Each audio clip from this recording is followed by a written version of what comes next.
حضرت ہود علیہ السلام کو اللہ نے قوم عاد کی طرف نبی بنا کر بھیجا۔ وَإِلَىٰ عَادٍ أَخَاهُمْ هُودًا، اللہ تعالیٰ نے قرآن کے تقریباً 12 پاروں میں ان کا ذکر فرمایا ہے۔ عاد حضرت نوح علیہ السلام کے پوتے ارم کی اولاد میں ہیں۔ یہ قوم اسی کی طرف منسوب ہے۔ ان کے رہنے کی جگہ احقاف یعنی یمن میں تھی۔ حضرت ہود علیہ السلام اسی قوم سے ہیں، اس لحاظ سے وہ ان کے قومی اور وطنی بھائی ہوئے۔ ان لوگوں میں بت پرستی پھیل گئی تھی۔ روزی دینے، می برسانے، تندرست کرنے اور مختلف مطالب اور حاجات کے لیے الگ الگ خدا بنا رکھے تھے جن کی عبادت ہوتی تھی۔ بڑی ہیکل قوم تھی، قد آور لوگ تھے، ایسے طاقتور کہ ان کے بعد اللہ نے ان جیسا کوئی پیدا نہیں کیا، جن کا ایک ایک دانت 2 بالشت کا تھا اور جن کا جبڑا 10 ہاتھ کا تھا اور 30 فٹ لمبے تھے۔ سورہ فجر میں ہے ارم ذات العماد، ارم دادا تھا اور اس کے 2 پوتے تھے، عاد اور سمود۔ دونوں قوموں نے اللہ کی نافرمانی کی تو عذاب آیا۔ حضرت ہود علیہ السلام قوم عاد کے نبی تھے۔ یہ لوگ جسمانی قوت، قد و قامت اور لمبی عمر اور خوشحالی کے اعتبار سے دنیا کی ایک نمایاں قوم تھے۔ انہوں نے بلا ضرورت بڑے بڑے محلات تعمیر کر رکھے تھے۔ حضرت ہود علیہ السلام نے اپنی قوم پر انتھک محنت کی۔ نبی کی پہلی محنت توحید کی ہوتی ہے۔ فرمایا یا قوم اعبدوا اللہ ما لکم من الہ غیرہ، اے میری قوم اللہ کی عبادت کرو، اللہ کے سوا کسی کے سامنے نہ جھکو۔ جینا مرنا صرف اللہ کے لیے ہے، معبود حقیقی صرف وہی ہے۔ یا قوم لا اسألکم علیہ اجرا، میں اپنی محنت پر تم سے کوئی اجر اور معاوضہ نہیں مانگتا۔ تمہیں دعوت دینے اور تمہیں سمجھانے کے بعد دنیا کا مطالبہ نہیں کرتا۔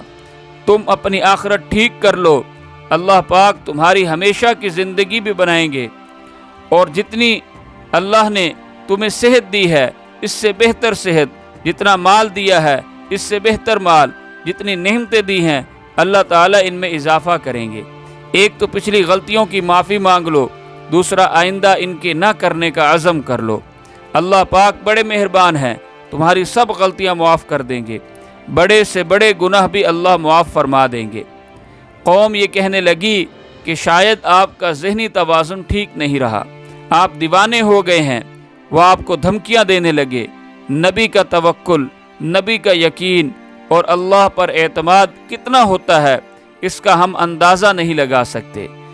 حضرت ہود علیہ السلام نے فرمایا سارے مل کر جو میرا بگاڑنا چاہتے ہو بگاڑ کر دکھاؤ۔ میرا بھروسہ اللہ کی ذات پر ہے، میرا سہارا وہی ہے، جو تم سے ہو سکتا ہے کرو۔ قوم اندر سے یہ سمجھتی تھی کہ ان کے ساتھ اللہ کی طاقت ہے، ہم نے ہاتھ ڈالا تو ہماری خیر نہیں۔ آخر ایک مدت دراز تک اللہ کے نبی نے دعوت دی۔ جب وہ ہٹ درمی پر ڈٹے رہے تو اللہ تعالیٰ نے اس قوم پر قحط مسلط کیا۔ 7 سال قحط رہا، بعض کہتے ہیں 3 سال قحط رہا۔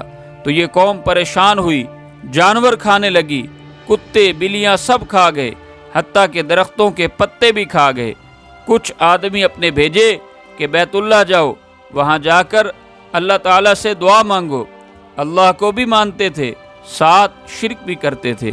دعا مانگو کہ اللہ ہمارا یہ عذاب دور کر دے۔ چنانچہ وہ مکہ مکرمہ میں آئے اور کسی کے ہاں مہمان بن کر رہے۔ کچھ دن گزر گئے، آخر میزبان نے کہا تمہیں آئے ہوئے اتنے دن ہو گئے، تم کس لیے آئے ہو؟ کہنے لگے بیت اللہ میں دعا مانگنے۔ اس نے کہا پھر جاؤ دعا مانگو، تم اتنے عرصے سے میرے گھر میں پڑے ہو۔ یہ گئے اور بیت اللہ میں جا کر دعا مانگی۔ انہیں 3 بادل دکھائے گئے کہ ان میں سے ایک چن لو۔ ایک سرخ تھا، کہا یہ لوگے؟ کہنے لگے نہیں، اس میں تو آندھی ہے۔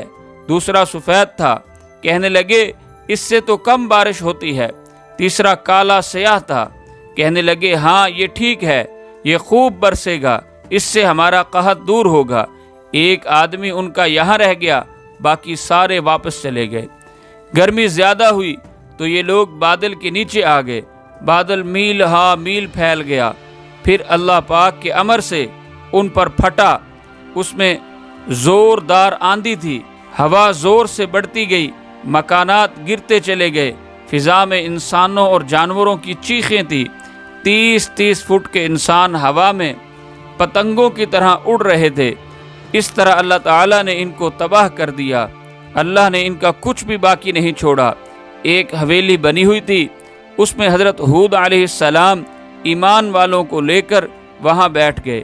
ان کے لیے نسیم صبح کی طرح خوشگوار ہوا چلتی رہی۔